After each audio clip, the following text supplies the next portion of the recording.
Yes, so hello everyone, Hitesh here and today we're gonna talk about the movie called Kantara। सचमुच इस movie की hype इतनी ज्यादा थी कि हर दिन मुझे करीब 1000 से ऊपर कमेंट्स आ रहे थे इस मूवी को एक्सप्लेन करने के लिए। But the only thing is that तब कुछ कहानियां जो कि हमेशा हमारे दिलों में जिंदा रहती है, ये वो कहानियां होती है जो कि हमारी एक्सपेक्टेशन से थोड़ा ऊपर काम कर दिखा देती है। आज तक हमने हॉलीवुड मूवीज के अंदर बेहतरीन CGI और VFX को देखकर कई बार तालियां बजाई है, मगर साउथ की इस मूवी के एंड के 15 मिनट्स को देखकर मुझे सचमुच ये लगा कि हमारे देश के एक्टर्स भी इनसे कुछ कम नहीं है। ऑन पॉइंट डायरेक्शन, बेहतरीन फाइट्स, उन सभी पर CGI का तड़का और एक दमदार स्टोरी लाइन, ये सब बनाते हैं एक मूवी को मास्टरपीस। और आज मैं ले आया हूं इसी मास्टरपीस को आप सभी के सामने। So now without wasting any time चलिए आते हैं इस कहानी की मेन स्टोरी लाइन की तरफ। इस कहानी की शुरुआत होती है 1847 से, जहाँ एक राजा हुआ करता था। उसका बहुत बड़ा साम्राज्य भी था। उसके पास एक खुशहाल जिंदगी जीने के लिए वो सब कुछ था जो कि एक राजा के पास होना चाहिए था, यानी कि धन, दौलत, आराम, सुख और चैन। मगर इन सब के बावजूद भी राजा के पास सिर्फ एक चीज की कमी थी और वो थी मन की शांति। कई सारे मंदिरों में भगवान को सोना चढ़ाना, गरीब लोगों को खाना खिलाना और बहुत सारे भले काम कर लेने के बावजूद भी राजा को अपने मन की शांति नहीं मिल पा रही थी। परेशान होकर वो एक साधु के पास जाता है जो कि उसे शांति का रास्ता दिखाता है। वो उसे कहता है कि ये तुम्हें खुद ब खुद मिलेगी, बस तुम्हें सिर्फ चलते जाना होगा। इसीलिए राजा अपने परिवार और अपनी प्रजा को पीछे छोड़कर आगे निकल जाता है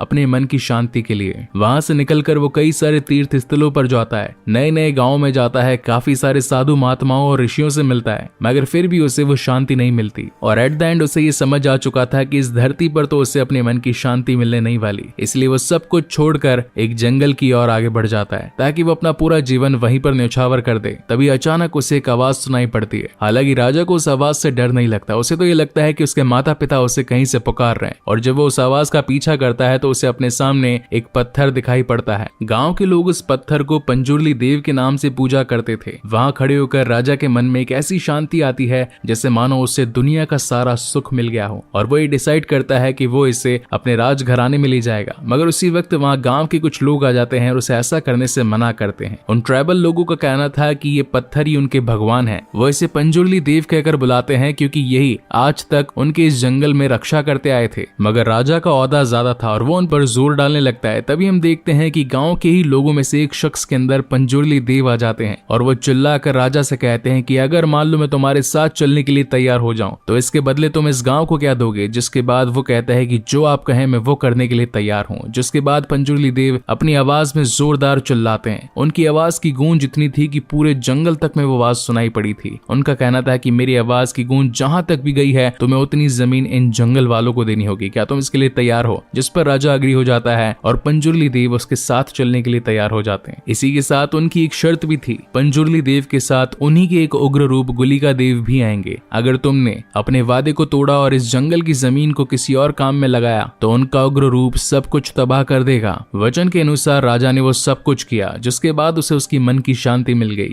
जिसके बाद कहानी शिफ्ट होती है 1970 में, यानी करीब 150 साल आगे का वक्त, जहाँ उसी गाँव में भूतागोला नाम का एक फेस्टिवल चल रहा था। दरअसल कर्नाटका में मनाया जाने वाला ये एक रिचुअल होता है जहाँ पर तुलु जाति के लोग अपने देव को खुश करने के लिए इस फेस्टिवल में एक परफॉर्मर के रूप में उन्हीं के जैसा नृत्य करके दिखाते हैं। और परफॉर्म करते वक्त उन्हीं के शरीर में देव की एंट्री भी होती है, जिसके बाद वो सभी लोगों को आशीर्वाद देते हैं। कहने को तो पंजुर्ली देव उस परफॉर्मर के शरीर में सिर्फ कुछ पलों के लिए ही आते हैं, मगर उन्हीं कुछ पलों में वो अपने लोगों पर आने वाली आपदा और साथ ही उनके भविष्य के बारे में भी बता देते हैं। इस फेस्टिवल में परफॉर्म करने वाले सभी परफॉर्मर्स जनरेशन टू जनरेशन बदलते जाते हैं, यानी कि उन्हीं की फैमिली का ही अगला वारिस इस भूताकोला के नृत्य को आगे बढ़ाता है। ये प्रथा काफी सालों से चलती आ रही है और आज भी यानी कि प्रेजेंट टाइम में भी इस भूताकोला नृत्य को किया जाता है। सालों साल चलने वाली इस सेरेमनी में इस बार राजा का एक वंशज भी आया था, मगर इस बार उसका मन साफ नहीं था। वो तो इस गाँव की जमीन को बेचकर बड़े बड़े मॉल्स, अच्छी सड़कें और बड़ी इमारतें बनाना चाहता था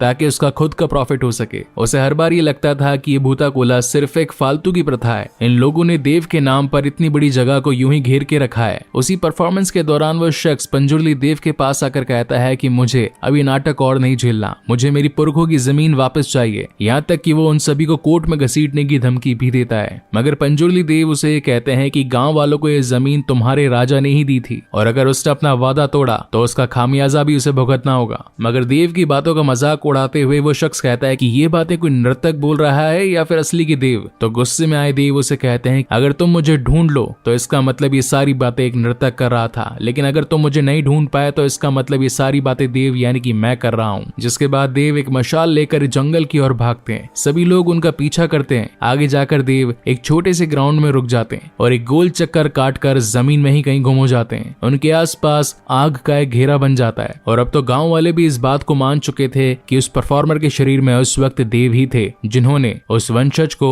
इस जमीन को न लेने के बारे में कहा था। जिसके बाद सीन शिफ्ट होता है नेक्स्ट डे और जब वो वंशज उस जमीन के कागजात लेकर अदालत जाता है तो वहीं की सीढ़ियों पर खून की उल्टी करके उसकी डेथ हो जाती है। इसका मतलब साफ था कि गुलिका देव ने उसके प्राण लिए हैं, जो कि एक उग्र रूप था पंजुर्ली देव का। जिसके बाद कहानी शिफ्ट होती है यहाँ से 20 साल आगे 1990 में, जहाँ उस परफॉर्मर का बेटा शिवा इस गांव की बफेलो रेस कंबाला में पार्टिसिपेट करता है। शिवा ने आज से पहले कई सारी बफेलो रेसेस में पार्ट लिया और वो आज तक कभी हारा नहीं था और इस बार भी करीब 50 से ज्यादा अपोनेंट्स के बीच में शिवा सबसे कम टाइम में अपने बफेलोस को तेज भगाकर उस रेस को जीत जाता है। लेकिन वहाँ के ऑर्गेनाइजर्स चीटिंग करते हैं और खुद के ही बंदे को उस रेस को जितवा देते हैं। इस बात से गुस्सा होकर शिवा जमींदार के लोगों और जमींदार पर अपना कहर बरसा देता है। यहाँ पर हमें एक बहुत ही शानदार फाइटिंग सीन दिखाए जाते हैं। कम बजट होने के बावजूद भी कहानी की सिनेमेटोग्राफी ऑन पॉइंट थी। बेसिकली जमींदार उसी शख्स का बेटा था जिसने अदालत की सीढ़ियों पर खून की उल्टियां करते हुए जान चली गई थी। मगर देवेंद्र अपने पिता की तरह लालची न होकर गांव के लोगों की हमेशा सुना करता था, उनकी मदद करता था और जरूरत पड़ने पर उन्हें पैसे भी दिया करता था। इसलिए अपने खास आदमी सुधाकर से कहकर जीता हुआ मेडल शिवा को देने के लिए कहता है और इसी के साथ इनाम में उसे एक बाइक भी मिलती है। सच कहूं तो इस यामाहा की बाइक को देखकर मुझे मेरे पुराने दिन याद आ गए जब मैं और मेरे फ्रेंड्स इसी बाइक पर बैठकर घुमा करते थे। खैर ये आज से करीब 10 साल पहले की बात थी। मुझे कमेंट सेक्शन में जरूर बताइएगा कि आप में से किस किस के पास ये यामाहा बाइक थी। Coming back to the main story, कुछ ही दिनों बाद इस गांव में भूताकोला फेस्टिवल होने वाला था और इसी के चलते देवेंद्र ने कुछ रुपए शिवा को दिए थे ताकि वो इस फेस्टिवल की सारी तैयारियां कर सके। अब ट्रेडिशन के अकॉर्डिंग भूताकोला शिवा को ही परफॉर्म करना चाहिए था क्योंकि ये हमेशा से उसके पिता किया करते थे। लेकिन उनके पिता के लास्ट परफॉर्मेंस में जब वो इस गांव से गायब हो गए तो उसका डर शिवा के मन से कभी गया ही नहीं और इसी वजह से हमेशा से उसके चाचा का बेटा गुरुआ इस फेस्टिवल में पार्ट लिया करता था। इसी बीच में शिवा की पर्सनल लाइफ भी दिखाई जाती है जहां पर वो गांव के अंदर मस्ती करता रहता, रात को शिकार करता और अपने दोस्तों के साथ मिल बांट कर खाता। लेकिन उसकी माँ को ये सारी बातें पसंद नहीं थी और इन्हीं वजह से वो कई बार अपनी माँ से डांट भी खा चुका था और अपने रोजमर्रा के काम करने और साथ ही जेब का खर्चा निकालने के लिए वो जमींदार देवेंद्र के कुछ काम भी किया करता था, यानी कि जंगलों से पेड़ काटना, वहाँ का शिकार करके लाकर उन्हें देना और गाँव में अगर कोई छोटा मोटा पंगा हो जाए तो देवेंद्र के लिए उसे भी सुलटा देना। इसी वजह से वो खुश होकर हमेशा उसे कुछ पैसे दे दिया करते थे और इसी तरीके से शिवा की लाइफ बिंदास चल रही थी। वहीं एक दिन गांव में मुरली नाम के एक फॉरेस्ट ऑफिसर की एंट्री होती है। मुरली एक काफी स्ट्रिक्ट इंस्पेक्टर और साथ ही ईमानदार आदमी था। उस जंगल में किए जाने वाले शिकार और साथ ही वहाँ के काटे जाने वाले पेड़ों की वजह से उसे काफी प्रॉब्लम होती थी। एक दिन गाँव के कुछ लोग लकड़ी काट कर वहाँ से जा रहे थे मगर मुरली की नजर उन पर पड़ गई और वो उन्हें खूब पीटता है और ऐसा दोबारा न करने की हिदायत देता है क्योंकि जंगल गवर्नमेंट की प्रॉपर्टी थी, ना ही इनको खैरात में बांटी गई कोई जमीन। धीरे धीरे करके समय आगे बढ़ता है और दिन आ चुका होता है भूताकोला फेस्टिवल का, जिसके लिए गांव के कुछ लोग जंगल की लकड़ियां काट कर अपने रास्ते घर जा रहे थे मगर मुरली की अगेन नजर उन पर पड़ जाती है और वो उन्हें ऐसा करने से रोकता है। ये सारे लोग आकर शिवा को इस बात को बताते हैं कि फॉरेस्ट ऑफिसर उन पर अपना रोब झाड़ रहा है। जिसके बाद सीन शिफ्ट होता है रात में और यहाँ पर सभी लोग इस फेस्टिवल को मनाने के लिए हर्षोल्लास से पार्टिसिपेट करते हैं, आसमान में फटाखे फोड़ते हैं और वहीं गुरुआ पंजुर्ली देव बनकर अपना परफॉर्मेंस दिखाता है। मगर इतनी सारी फटाकों की आवाज सुनकर फॉरेस्ट इंस्पेक्टर को ये लगता है कि जंगल के जीव परेशान हो रहे होंगे, इसलिए वो इसे रोकने के लिए इस फेस्टिवल में आ जाता है जहाँ पर उसकी झड़प शिवा के साथ हो जाती है। शिवा उससे कहता है कि ये फेस्टिवल हम कई सालों से मना रहे हैं, अगर ये फेस्टिवल रुका तो हमारे देव बुरा मान जाएंगे, जबकि मुरली को उनके देव से कोई लेना देना नहीं था। हालांकि उनके पुलिस वाले भी गांव के ही थे और वो उन्हें समझाते हैं कि सर इस वक्त यहाँ से चलना ही ठीक रहेगा, इस शिवा को तो हम कभी बाद में देख लेंगे। वहीं हम इस कहानी की लीड एक्ट्रेस लीला को देखते हैं जो कि शिवा का बचपन का प्यार था। वो आकर उसके साथ कई बार मस्ती भी करता है जो कि इस कहानी में कुछ फनी एलिमेंट्स का काम कर रहे थे। लीला ने शहर जाकर फॉरेस्ट ऑफिसर की ट्रेनिंग ली थी और अब वक्त आ चला था उसे जॉब करके पैसे कमाकर अपने घर वालों की हेल्प करने का। जिसके बाद सीन शिफ्ट होता है नेक्स्ट डे और लीला अपने पिता के साथ उसके घर में आती है। उसके पिता शिवा को कहने लगते हैं कि जो तुमने किया सही किया। वेल शिवा को तो ये लगता था कि उसने लीला को जो चूंटी काटी, इसलिए उसके पिता उसे कह रहे हैं कि ऐसा बार बार करते रहना। मगर उसके पिता ये कहना चाहते थे कि कल रात को तुमने फॉरेस्ट इंस्पेक्टर को जिस तरीके से फटकारा, मुझे तो मेरे पुराने दिन याद आ गए। तो ये भी एक फनी सीन ही था। तो यहाँ पर शिवा उनसे पूछता है कि यहाँ पर आने का आपका रीजन क्या था, जिस पर उसके पिता बताते हैं कि मेरी बेटी ने शहर जाकर फॉरेस्ट ऑफिसर की ट्रेनिंग ली है, तो यहाँ पर उसे गाँव में कुछ काम वगैरह मिल जाए तो तुम्हारा बहुत भला होगा। जिस पर शिवा कहता है कि हाँ, मैं हमारे जमींदार यानी कि देवेंद्र जी को बहुत ही अच्छे तरीके से जानता हूँ, उनसे बात करके लीला की नौकरी फॉरेस्ट गार्ड में लग जाएगी। और जब लीला अपने फर्स्ट डे पर ऑफिस में ज्वाइनिंग करती है तो वहाँ उसे पता चलता है कि आज तो मुरली पूरे गांव के अंदर फेंसिंग लगवाने वाला है। फेंसिंग वॉल का मतलब होता है वो दीवार जो कि दो बाउंड्रीज को अलग अलग दर्शाती है। मुरली का मानना था कि जो भी गांव के लोग जंगल की जमीन को यूज कर रहे हैं वो उससे बाहर निकल जाएं, क्योंकि जंगल सिर्फ जानवरों के रहने के लिए है, न कि इंसानों के कब्जे के लिए। यहाँ सभी गांव के लोग आकर उसका विरोध करते हैं और कहते हैं कि अगर तुम यहाँ पर एक बाउंड्री लगा दोगे तो हम इतने सालों से जो लोग रह रहे हैं वो कहाँ पर रहेंगे। इसी बीच शिवा भी वहाँ पर पहुंच जाता है और उनके साथ उसकी झड़प हो जाती है। कुछ गांव वाले जो कि पुलिस के साइड हो जाते हैं वो सभी मिलकर शिवा को बांध देते हैं। और रात को जब लीला अपनी जॉब से घर वापस लौटती है तो शिवा को वहीं बैठा पाती है। वो उसके लिए खाना लेकर जाती है, मगर शिवा उस खाने को ठुकरा देता है और कहता है कि आखिर तुमने पुलिस वालों के साथ मिलकर गांव वालों की ही बैंड क्यों बजाई, कैसे लिए मैंने तुम्हारी ये जॉब लगवाई थी। लेकिन लीला करती भी तो क्या करती, वो तो मजबूर थी, उसे तो बस अपना काम करना था, लेकिन अंदर से दिलो दिमाग से वो सिर्फ अपने गाँव के लिए ही सोच रही थी। सीन शिफ्ट होता है नेक्स्ट मॉर्निंग और यहाँ पर सभी गांव वाले अपनी जमीन को बचाने के लिए जमींदार के पास जाते हैं, यानी कि देवेंद्र के पास। देवेंद्र कहता है कि ठीक है, मैं पुलिस से तुम्हारे घर को बचा लूंगा, तुम लोगों को बस अपने जमीन के टुकड़े के लिए यहाँ पर साइन करना होगा। और वो वकील को वहां पर बुलाकर उन सभी के जमीनी कागजातों की पुष्टि करवाता है। लेकिन तभी उन्हीं गाँव वालों में से शिवा का दोस्त लच्छू जमींदार के घर को देखकर काफी ज्यादा एक्साइटेड हो जाता है और उसे देखने के लिए घर में पैर रख देता है। लेकिन तभी देवेंद्र का एक आदमी आकर उसे एक जोरदार चांटा चमकाता है कि आखिर तू अशुद्ध आदमी इस शुद्ध घर में पैर कैसे रख सकता है। इस बात पर शिवा को भी गुस्सा आ जाता है और वो उस बंदे को खूब पीटता है। अब कहीं बात काबू से बाहर ना चली जाए इसलिए देवेंद्र उन दोनों को ही रोकता है और बदले में अपने आदमी को ही सुनाता है कि तूने आखिर ऐसा क्यों किया, गांव वालों के साथ कभी ऐसा करना नहीं चाहिए। मगर अंदर ही अंदर वो खुद भी गुस्सा हो रहा था, क्योंकि वो तो इन सभी को अछूत मानता था। शिवा जो कि थोड़े बहुत पैसे कमाने के लिए जमींदार का काम किया करता था, जिनमें शामिल था जंगल से पेड़ काट कर लाना। तो यूं ही एक दिन शिवा और उसकी टीम जंगल के अंदर पेड़ काट रही थी और तभी सुधाकर जो कि उस गांव का टिम्बर मैनेजमेंट देखता था, वो जाकर ये सारी बातें मुरली को बता देता है और मुरली और सुधाकर मिलकर शिवा को पकड़ने के लिए रात के अंधेरे में ही निकल जाते हैं। शिवा ने अपना ही एक बंदा पेड़ के ऊपर बिठा रखा था कि अगर कोई भी उनके ऊपर नजर रखने के लिए आए तो वो शख्स इन्हें इंडिकेट कर दे। और जैसी पुलिस वालों की गाड़ी जंगल में एंट्री करती है तो इन्हें इंडिकेशन मिल जाता है। हालांकि ये लोग अभी तक उस पेड़ को आधा काट चुके थे, लेकिन जैसे इन्हें इंडिकेशन मिलता है तो ये सभी एक छोटी सी जगह पर छिप जाते हैं। और देखते ही देखते जब मुरली की गाड़ी वहां से गुजरने लगती है तो वो आधा कटा पेड़ पूरी तरीके से उनकी गाड़ी के ऊपर ही गिर पड़ता है, जिसकी वजह से वो भी घायल हो जाता है। अब पुलिस वाले को नुकसान पहुंचाया है तो पुलिस वाले शांत कैसे बैठेंगे, इसीलिए सभी मिलकर देवेंद्र और उनके लोगों पर अपनी नजर कड़ी कर देते हैं, जिनमें शामिल थे शिवा,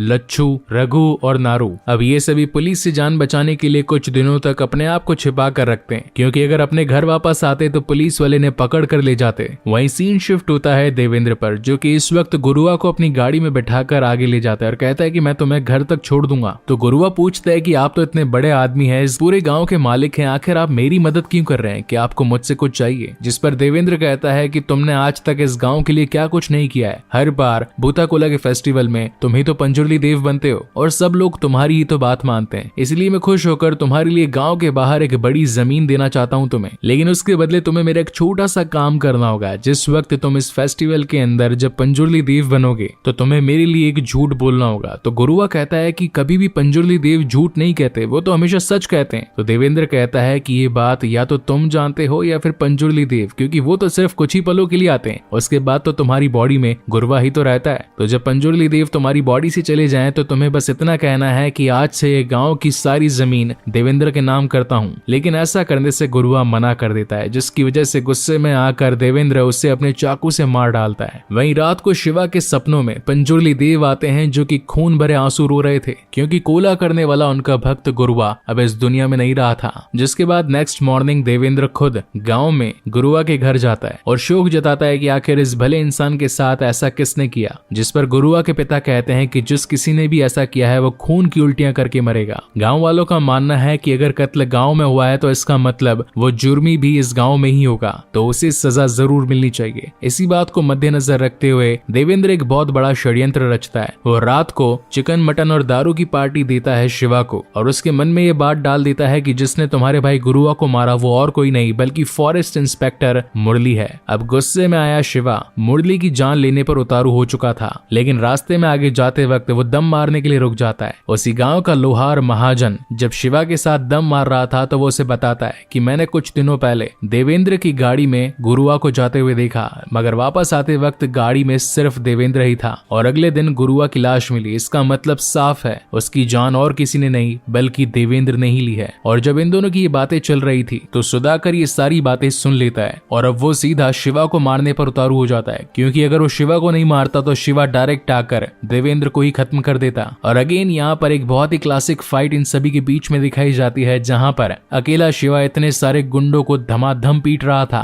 अगले दिन ये खबर पूरी तरीके से गांव में फैल चुकी थी कि जिसने गुरुआ को मारा वो और कोई नहीं बल्कि देवेंद्र था, जो कि इस गांव का जमींदार है। इसी के साथ उस जमींदार ने इन सभी से धोखे से उनके हिस्से की जमीन भी हड़प ली। ये सभी मदद मांगने के लिए मुरली के पास जाते हैं। अब यहाँ मुरली जो कि हमेशा से जंगल की जमीन को प्रोटेक्ट करना चाहता था, जब उसे पता चला कि अगर ये सारी जमीन देवेंद्र के हाथ चली गई तो वो इस पूरे जंगल को ही खत्म कर देगा और यहाँ पर बड़े मॉल्स, अच्छे रोड और बड़ी इमारतें खड़ी कर देगा, जिससे कि जंगल हमेशा के लिए खत्म हो जाएगा। तो वो भी गांव वालों के साथ मिलकर उनका साथ देने के लिए तैयार हो जाता है और कहता है कि अगर देवेंद्र का कोई भी इंसान अगर तुम्हारे ऊपर हमला करेगा तो हमारी पूरी पुलिस फोर्स तुम्हें सपोर्ट करेगी। और अब होना क्या था, दो बड़े धुरंधर आपस में अपनी टीम्स को बुला लेते हैं, यानी कि एक तरफ देवेंद्र अपने गुंडों को बुला लेता है, वहीं दूसरी ओर मुरली अपनी पूरी पुलिस टीम को बुला लेता है ताकि ये सभी इस गांव के लिए लड़ सकें। जिसके बाद अगेन इस कहानी में एक और शानदार फाइट दिखाई जाती है, जहां एक तरफ देवेंद्र इस पूरे गांव को खत्म करके इस जमीन को हथियाना चाहता था, वहीं दूसरी ओर मुरली इस पूरे जंगल को प्रोटेक्ट करके यहाँ बड़ी इमारतें नहीं बनवाना चाहता था, जिसमें उसका साथ देता है शिवा। और वो आकर देवेंद्र के लोगों को बहुत पीटने लगता है, लेकिन तभी उनमें से एक दमदार गुंडा आकर शिवा को अपने एक ही हाथ में उठा लेता है और उसकी जान भी ले लेता है। और जैसे ही शिवा जमीन पर गिरता है तो उसका सर एक पत्थर से टकराता है, जिसकी वजह से उसका खून निकलने लगता है। गांव वालों को लगता है कि शिवा मर चुका है और तभी इस कहानी में आता है एक बहुत बड़ा टर्निंग पॉइंट। ये वही पत्थर था जो कि 1847 में उस राजा को मिला था, जिसे देखकर राजा को अपने मन की शांति मिल चुकी थी। बेसिकली ये पत्थर पंजुर्ली देव थे, जो कि हमेशा से उस गांव की रक्षा करना चाहते थे। जिसके बाद आता है इस कहानी का one of the best scene, जहां पर ऋषभ शेट्टी यानी कि इस कहानी के एक्टर, डायरेक्टर, प्रोड्यूसर अपने इंसानी अवतार से गुलिका देव में बदल जाते हैं। ये होता है उग्र रूप of Panjurli Dev. And according to me यही एक रीजन है, या फिर कहूं कि इस एक्टर की यही एक्टिंग है जिसने अभी तक ऑडियंस को इस मूवी को थिएटर में जाकर देखने पर मजबूर कर दिया। आप में से कितने लोग इस बात से एग्री करते हैं, प्लीज मुझे कमेंट सेक्शन में जरूर बताइएगा। 15 मिनट से ऊपर चलने वाली इस फाइट के कंक्लूजन में हमें ये पता चलता है कि गुलिका देव गुस्से में आकर देवेंद्र यानी कि इस जंगल के विनाश करने वाले का ही विनाश कर देते हैं और ये गांव अगेन सालों साल के लिए सुरक्षित हो जाता है। जिसके बाद इस कहानी के एंड क्रेडिट्स में हम देखते हैं कि अब शिवा इस गांव के भूताकुला फेस्टिवल में पार्टिसिपेट करता है और पंजुर्ली देव बनकर एक बेहतरीन नृत्य भी करता है। वहीं हम लीला को भी देख पाते हैं जो कि इस वक्त प्रेग्नेंट थी। वहीं फेस्टिवल में इंस्पेक्टर मुरली भी खड़े होते हैं, जहां पर पंजुर्ली देव उसे शुक्रिया अदा करते हैं इस गांव की जमीन को बचाने के लिए। जिसके बाद उन्हें एक जंगल से आवाज आती है और उस आवाज का पीछा करते हुए जब पंजुर्ली देव उस पॉइंट पर पहुंचते हैं जहां पर उसके पिता भी गायब हुए थे, तो ये वाले पंजुर्ली देव भी गायब हो जाते हैं, क्योंकि इस वक्त उन्हीं के खानदान से एक नया वारिस जन्म लेने वाला था, यानी कि शिवा का बेटा, जो कि अब आगे चलकर पंजुर्ली देव का नृत्य करेगा। और इसी शानदार सस्पेंस के साथ ये तगड़ी मूवी यहीं पर खत्म हो जाती है। सो गाइस, आपको ये वीडियो कैसा लगा प्लीज मुझे लाइक और कमेंट करके जरूर बताइएगा। और अगर पहली बार इस चैनल पर आए हैं तो इसे सब्सक्राइब जरूर कीजिएगा, क्योंकि मैं ऐसी ही बेहतरीन मूवीज आप लोगों के लिए लाता रहूंगा। सो तब तक के लिए keep watching and stay safe. मिलते हैं अगले वीडियो में।